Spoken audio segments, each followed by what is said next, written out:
Good morning all of you. आज की class में आप सभी का स्वागत है।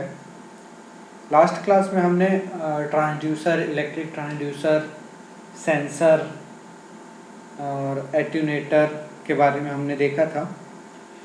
आज की क्लास में हम जो ट्रांसड्यूसर के जो बेसिक प्रिंसिपल हैं उनके बारे में देखेंगे, क्योंकि ट्रांसड्यूसर को उसके वर्किंग के अकॉर्डेंस या उसके कंस्ट्रक्शन के अकॉर्डेंस में हमने 3 भाग में बांटा है: रेजिस्टेंस ट्रांसड्यूसर, रिएक्टिव या इंडक्टिव ट्रांसड्यूसर और कैपेसिटिव ट्रांसड्यूसर।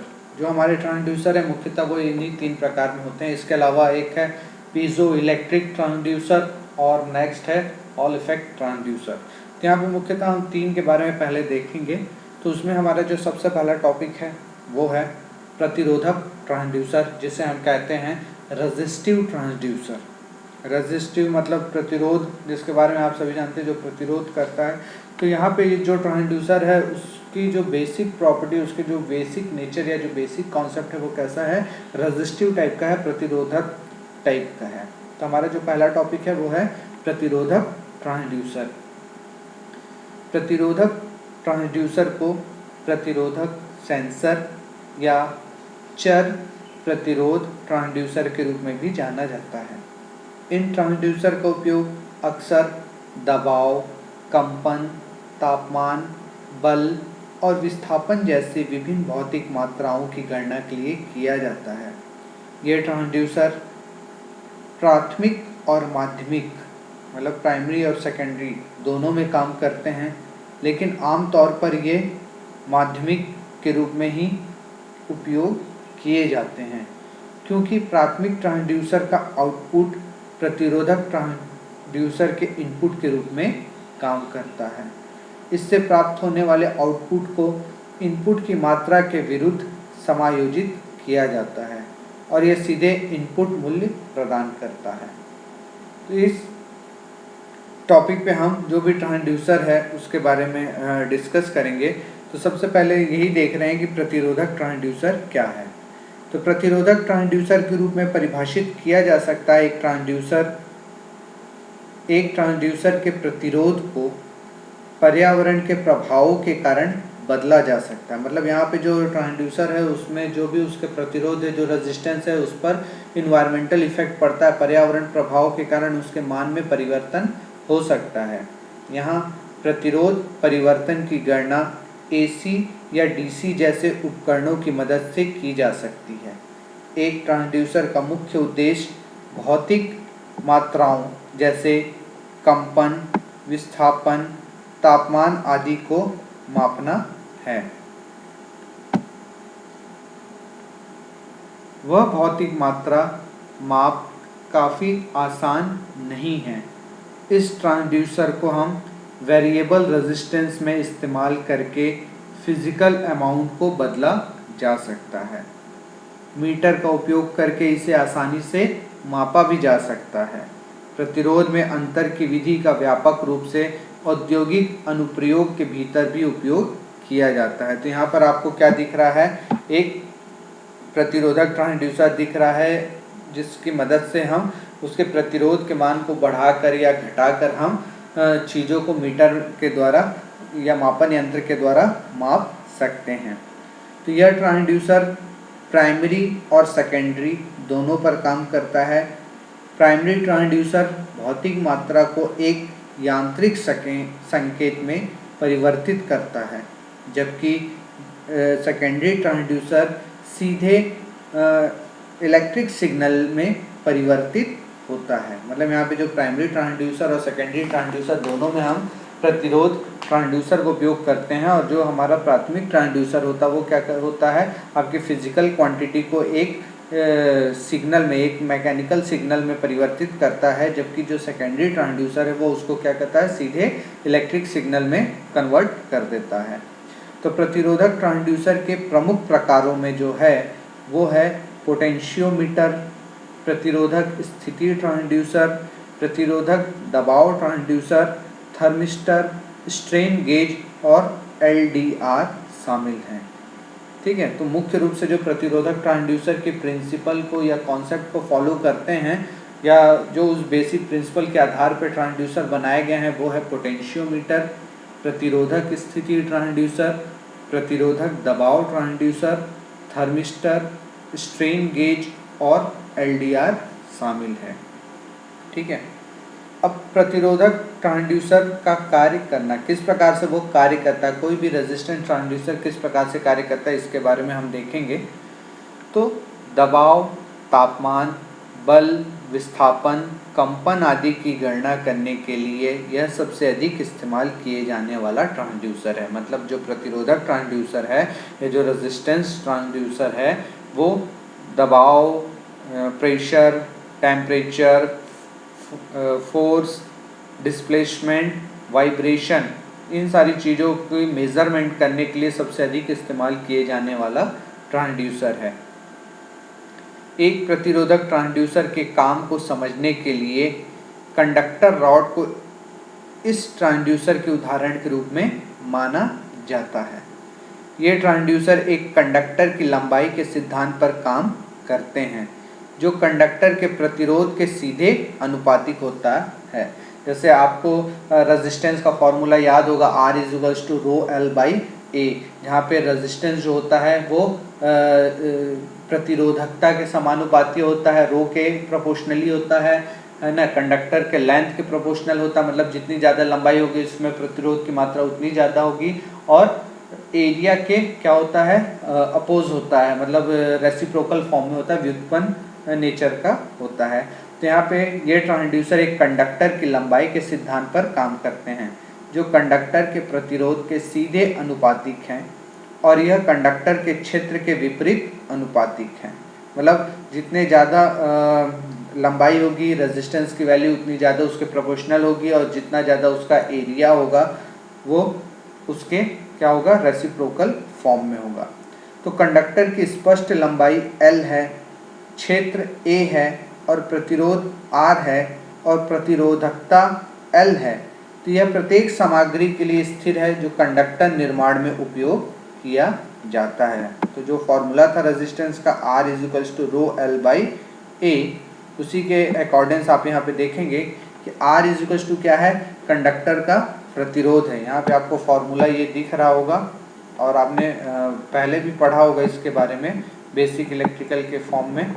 ये R is to rho L by A, जहाँ पर R क्या है, कंडक्टर का प्रतिरोध है, A कंडक्टर का एरिया या क्षेत्रफल है, L कंडक्टर की लंबाई है, और रो जो है कंडक्टर की प्रतिरोधकता है। ठीक। तो बाहरी पर्यावरणीय कारकों के साथ साथ कंडक्टर के भौतिक गुणों के कारण ट्रांसड्यूसर के प्रतिरोध को बदला जा सकता है।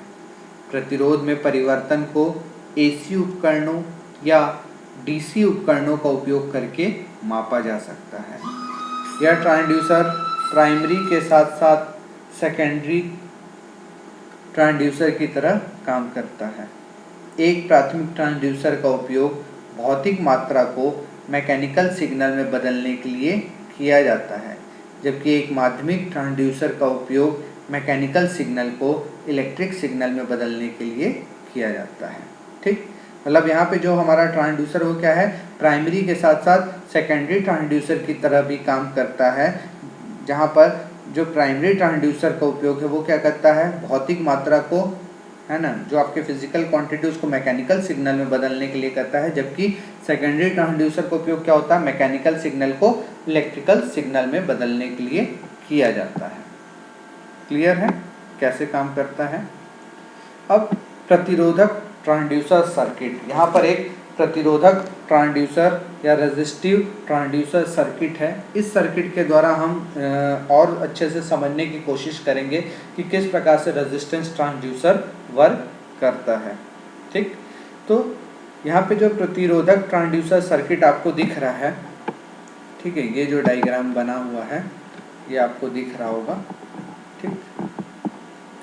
इस सर्किट में आप देखिए क्या दिख रहा है आपको। तो इस सर्किट का सबसे अच्छा उदाहरण स्लाइडिंग संपर्क डिवाइस है। मतलब स्लाइडिंग चीज है, आपने स्लाइडर देखा होगा जो किसी चीज के ऊपर हम स्लाइड करते हैं। तो इस सर्किट का सबसे अच्छा उदाहरण स्लाइडिंग संपर्क डिवाइस है। इसका सर्किट आरेख नीचे दिखाया गया है। इस ट्रांसड्यूसर के स्लाइडिंग संपर्क में मुख्य रूप से एक लंबा कंडक्टर शामिल है जिसकी लंबाई को बदला जा सकता है। कंडक्टर से एक पक्ष के एक अन्य पक्ष से जुड़ा हुआ है, जबकि कंडक्टर एक ब्रश या स्लाइडर से जोड़ा जा सकता है जो कंडक्टर के पूर्ण लंबाई के माध्यम से ले जाता है। तो यहाँ पर हमारा एक सर्किट है, ये रेजिस्टेंस वैल्यू है, ठीक है। यहाँ पे आपको क्या दिख रहा है, ये रेजिस्टेंस वैल्यू है और ये आपका पावर सप्लाई दिया गया है और यहाँ पर अलग अलग स्लॉट्स बने हैं जिनके ऊपर स्लाइडर की मदद से हम रेजिस्टेंस की वैल्यू को चेंज करते हैं। अगर हम अपर साइड आते हैं तो मतलब ये पूरा रेजिस्टेंस वैल्यू लेगा। मान लो अगर ये पूरे रेजिस्टेंस वैल्यू कितनी है, 10 ओम की है, और यदि हम स्लाइडर को सबसे ऊपर ले आते हैं टॉप पोजीशन पे, तो इस सर्किट में रेजिस्टेंस की वैल्यू क्या होगी, 10 ओम होगी, ठीक है। यदि मैं मिडिल में ले आता हूँ स्लाइडर को तो क्या हो जाएगा, रेजिस्टेंस की वैल्यू हाफ हो जाएगी, मतलब इस सर्किट में रेजिस्टेंस की वैल्यू कितनी हो गई, 5 ओम हो गई। यदि मैं इसको और नीचे ले आता हूँ, यहाँ पे लगभग 1 ओम के आसपास, तो इस यहाँ पे स्लाइडर आ जाएगा इस पॉइंट पे, तो यहाँ पे रेजिस्टेंस की वैल्यू क्या हो जाएगी, 1 ओम हो जाएगी। यहाँ पर एक कंडक्टर ब्रश या स्लाइडर के द्वारा हम रेजिस्टेंस की वैल्यू को कंडक्टर के पूर्ण लंबाई के माध्यम से वैरी करा सकते हैं। तो यहाँ पे जो भी ऑब्जेक्ट के विस्थापन, जो भी ऑब्जेक्ट का डिस्प्लेसमेंट होगा, उसको स्लाइडर से जोड़कर गणना की जा सकती है। जब भी वस्तु को उनके पहले स्थान से स्थानांतरित करने के लिए ऊर्जा दी जाती है तो स्लाइडर कंडक्टर की लंबाई के साथ चलता है, तो कंडक्टर की लंबाई कंडक्टर के प्रतिरोध के भीतर संशोधित करने पर प्रतिबिंबित करने के लिए बदल जाएगी। एक पोटेंशियोमीटर जैसा एक ट्रांसड्यूसर स्लाइडिंग संपर्क के सिद्धांत पर काम करता है, जिसका उपयोग लीनियर और एंगुलर डिस्प्लेसमेंट की गणना करने के लिए भी किया जाता है, ठीक है। तो यहाँ पर हम स्लाइडर के द्वारा उसकी लंबाई में परिवर्तन करके हम प्रतिरोध के मान को क्या कर सकते हैं, वैरी कर सकते हैं, और इस सिद्धांत पर काम करते हुए हम लीनियर और एंगुलर डिस्प्लेसमेंट की भी गणना कर सकते हैं, ठीक है। अब है प्रतिरोधक ट्रांसड्यूसर के अनुप्रयोग, यूजेज ऑफ रेजिस्टेंस ट्रांसड्यूसर। प्रतिरोधक ट्रांसड्यूसर का हम कहाँ कहाँ पर उपयोग कर सकते हैं इसके बारे में देखेंगे। तो प्रतिरोधक ट्रांसड्यूसर के अनुप्रयोगों में पोटेंशियोमीटर, प्रतिरोध थर्मामीटर, स्ट्रेन गेज, थर्मिस्टर आदि शामिल हैं। ये ट्रांसड्यूसर मुख्य रूपों से कई अनुप्रयोगों में तापमान की गणना करने के लिए भी उपयोग किया जाता है। प्रतिरोधक ट्रांसड्यूसर के अनुप्रयोगों में पोटेंशियोमीटर, प्रतिरोध थर्मामीटर, स्ट्रेन गेज, थर्मिस्टर आदि भी शामिल हैं। इस ट्रांसड्यूसर का उपयोग डिस्प्लेसमेंट को मापने के लिए भी किया जाता है। इस ट्रांसड्यूसर के सबसे अच्छे उदाहरण रोटेटर एंड ट्रांसलेशन जैसे पोटेंशियोमीटर हैं। इनका प्रतिरोध विस्थापन मापने के लिए उनकी लंबाई के भीतर विचलन के साथ बदला जा सकता है। अर्धचालक पदार्थ के प्रतिरोध बदले जा सकते हैं जब तनाव उस पर होता है। इस संपत्ति का उपयोग बल, विस्थापन और दबाव आदि को मापने के लिए भी किया जा सकता है। तापमान परिवर्तन के कारण धातु के प्रतिरोध को बदला जा सकता है, इसलिए इस संपत्ति का उपयोग तापमान की गणना के लिए भी किया जा सकता है। इसका कार्य सिद्धांत थर्मिस्टर सामग्री तापमान गुणांक है, जिसे तापमान द्वारा बदला जा सकता है। थर्मिस्टर का तापमान गुणांक नकारात्मक है, जिसका अर्थ है कि यह प्रतिरोध के विपरीत अनुपातिक होता है, ठीक है। मतलब जो थर्मिस्टर होता है उसका तापमान गुणांक क्या होता है, निगेटिव होता है। मतलब यदि रेजिस्टेंस वैल्यू बढ़ेगी या टेम्परेचर बढ़ेगा तो रेजिस्टेंस वैल्यू घटेगी, टेम्परेचर घटेगा तो रेजिस्टेंस वैल्यू बढ़ेगी, ठीक है। तो ये तो थे यूजेज ऑफ रेजिस्टेंस ट्रांसड्यूसर। अब प्रतिरोधक ट्रांसड्यूसर के क्या लाभ हैं, एडवांटेजेस ऑफ प्रतिरोधक ट्रांसड्यूसर। यहाँ पर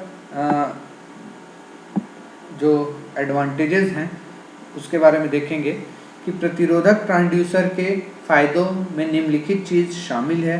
पहला, ये ट्रांसड्यूसर त्वरित प्रतिक्रिया देते हैं। दूसरा, ये विभिन्न आकारों में उपलब्ध हैं और इनका उच्च प्रतिरोध है।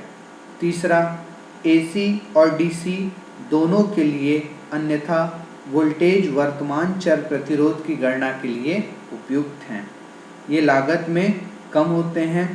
नेक्स्ट, इन ट्रांसड्यूसर का संचालन बहुत ही आसान है और विभिन्न अनुप्रयोगों में उपयोग किया जाता है जहां आवश्यकताएं ज़्यादातर गंभीर नहीं होती हैं। इनका उपयोग विस्थापन के विशाल आयामों को मापने के लिए भी किया जाता है। इनकी विद्युत क्षमता बहुत अधिक है और नियंत्रण संचालन को पर्याप्त आउटपुट देती है। तो ये 6 पॉइंट जो हैं ये आपके किसी भी प्रतिरोधक ट्रांसड्यूसर के एडवांटेजेस हैं। इन एडवांटेजेस के साथ साथ कुछ डिसएडवांटेजेस भी हैं जो प्रतिरोधक ट्रांसड्यूसर में हम देखेंगे। तो क्या क्या नुकसान हैं या क्या क्या डिसएडवांटेजेस हैं वो, इन ट्रांसड्यूसर का उपयोग करते समय स्लाइडिंग संपर्कों को स्थानांतरित करने के लिए विशाल शक्ति की आवश्यकता है। मतलब आपको ज़्यादा एफर्ट लगाना पड़ता है उस स्लाइडिंग कॉन्टैक्ट्स को मूव कराने के लिए।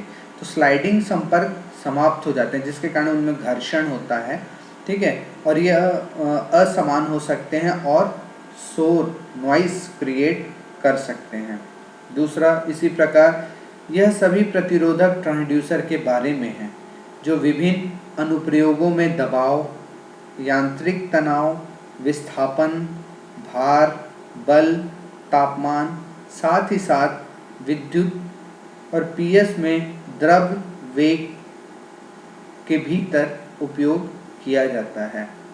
इन मूल्यांकनों को माप के माध्यम से लाया गया प्रतिरोध के भीतर परिवर्तन पर आधारित है, ठीक है। तो यहाँ पर मैंने आपको आज की क्लास में रेजिस्टेंस ट्रांसड्यूसर क्या होता है, ये किस प्रिंसिपल पर काम करता है ना, इसके कहाँ कहाँ उपयोग हैं, इसके क्या क्या गुण हैं और इसमें क्या कमियां हैं, इन सारी चीज़ों के बारे में मैंने आपको बताया। होप सो मेरे द्वारा बताया गया रेजिस्टेंस ट्रांसड्यूसर आपको समझ में आया होगा। यदि फिर भी किसी प्रकार का कोई डाउट या जो चीज़ें समझ में नहीं आई हैं तो आप उसके लिए मुझसे कांटेक्ट कर सकते हैं। आज की क्लास के लिए इतना ही। धन्यवाद। Thank you so much.